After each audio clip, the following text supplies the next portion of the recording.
Hi there, I'm Joshua Hanlon at the Tank Museum Bovington, and today we're going to take a look at the Churchill Crocodile Brickmania Lego tank, along with the real Churchill Crocodile tank here at the museum.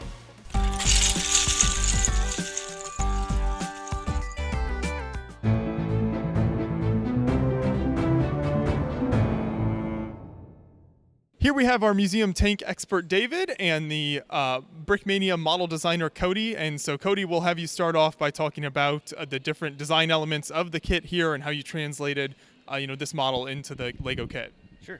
So this is the Brickmania Churchill Crocodile kit designed by Yitzi Kasowitz. And it's based off the Churchill model, and it's got a flamethrower attachment, which makes it the crocodile version. It has a fuel trailer in the back that's filled with a gelled up gasoline. That's what's fired through the front of the tank. You can see the flame piece there to illustrate the flamethrower being lit and then being ready to fire. And it would shoot out a stream of flaming gas to burn out and suck out oxygen from bunkers and emplacements, so the enemy would want to flee out of there because you can't breathe. So it's also got a 75 millimeter gun as its main gun, and got the cool little British commander sitting popping out the top. And that's actually a really cool figure. It's one of our first 360 printed minifigures, and he's got a textured jacket all the way around to simulate kind of a jean-like material. Other printed elements surrounded it. That's we nicknamed it the Studley because it fits in the Lego aesthetic. Lego studs. Texture printed bedroll there on the side, printed slope with a number. And there's a triangle on the back, as well as an infantry logo, or a tank logo. Yeah. You see the turret spinning there. What other sorts of play features does this model have included? I believe there's a opening engine compartment, or at least a couple small engine doors you can open up, and there's really nothing to see in there, but it's sort of a little compartment. There's hatches in the front for the driver and the driver assistant, who would man a machine gun as well. I believe it was a crew of 5, or maybe even 6. I'm not positive. Is it 5? David knows. And also another hatch on the side here, just simulated it. There's obviously nothing you can put in there. You can pull this minifig out and close his hatch up. So a lot of moving parts. Yeah. Close the hatches, then you can close it. So that's an excellent design. We'll move over to David now, and if you want to give us kind of an overview of the history of this tank. Well, actually, it's, again, a bit of a curiosity. It was the very last Churchill 7 ever produced, and it was donated to the Tank Museum with, I think, 11 miles on the clock when we got it. I don't think it's done any mileage since, but it's as good as new in every respect. But the crocodile trailer, which is attached to the back of it, was a standard fit for this late model Mark 7, and it, as Cody said, it has the gas in the back in the big tank and the propellant to drive the flamethrower.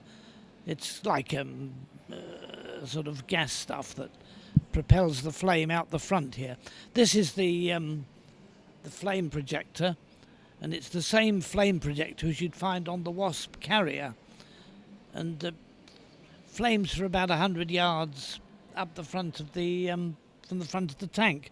They were absolutely terrifying. They made a fierce roaring noise when they were going, and I think most people surrendered rather than face or run the risk of getting burned alive, of course. If you look at the Churchill itself, it's quite an interesting vehicle. Again, as Cody said, a 5-man tank, 3 men in the turret, driver and flame gunner here, although this was convertible to a machine gun later on if need be. The side door, the round side door, which allows the crew to get in and out from the side of the tank, which is quite unusual actually. So the tank's got about a top speed of 12 miles an hour, reduced a little bit when it's pulling the trailer. It reduces the speed. The other thing was the trailer's highly vulnerable, and it was the driver's job of the Churchill to keep the trailer shielded by the tank, which wasn't always easy in a combat situation, but that was part of the idea, to drive with the trailer hidden by the body of the tank, because it's got 152 millimeters of frontal armour. It's better protected in some respects than even the Tiger, which is quite remarkable. And that was the secret of these tanks. They had a tremendous ability to absorb punishment. You could plug as many holes in them as you like and they'd still keep going, which is more than you can say for a lot of tanks, but very, very slow, and with the metal wheels running on metal tracks, fairly noisy as well. I think that was the only drawback with them. But it sounds like it was a very strong, maybe slow, noisy tank, but it got the job done. Its other great asset was the ability to climb hills. They climbed the side of anything. They took their time over it, but they got up there in the end.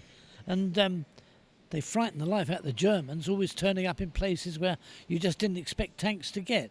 They could do that.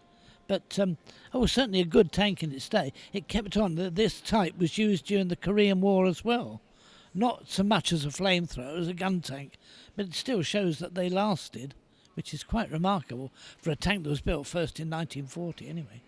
Certainly. Very impressive. Well, thank you, David. Cody, if you want to come back in here, so maybe talk about one particular part of the tank here, which is the tracks and how you translate. That's obviously a very complex part of building a tank, is getting all of the tracks working. So how do you, as a designer, kind of translate that into the LEGO model? Well, so like David was saying, there's apparent metal tracks on here. So we used our Brickmania steel color for the track links instead of our typical black to illustrate rubber. So we're illustrating steel here with our steel colored tracks. And the wheel spacing is very close and very small wheels, the road wheels are, which is difficult to get a track to run smoothly across that. So really the only hand I had in here was discussing with Yitzi about what to do best to make that roll smoothly on a track. And the solution came from just stacking bricks and plates in between. So if you zoom in close, you can tell that it's sitting, those studs are sitting on black bricks, Technic bricks, and they're just plugged into the hole of the Technic brick. And that runs right up straight into the hull of the tank, so it's really nice and strong. Putting downward pressure on it makes it a nice, smooth roll about that. And as a kit designer, what are some of the harder elements to capture? So I'm looking sort of at the rounded parts on the front here and some of those elements that don't translate quite as easily into LEGO. So I do think it looks nice in LEGO having that nice rounded curvature to it, but there's drawbacks to any time you do add a fender or a side skirt to a tank wants to pinch the track link on the side, so it's hard to get that spacing correct. Squeezing a track link in between a too wide space with a too wide track, it naturally wants to bind up a little bit. So it took some figuring out. Yitzi had a hard time, I think, just bumping it out, but it eventually got it to work out. And having a brick tall skirt on top means you have to reduce the size of the track link wheels, so you have to bump in the tracks a little bit just to get the spacing correct and get it to at least function. Yeah. Well, thank you so much both for your insight into the history of the vehicle and the LEGO model. Really appreciate it. Thanks so much for watching. If you want to learn more about the museum's incredible collection of tanks, make sure to subscribe to their YouTube channel. And if you want to see more of what Brickmania has to offer, head over to brickmania.com.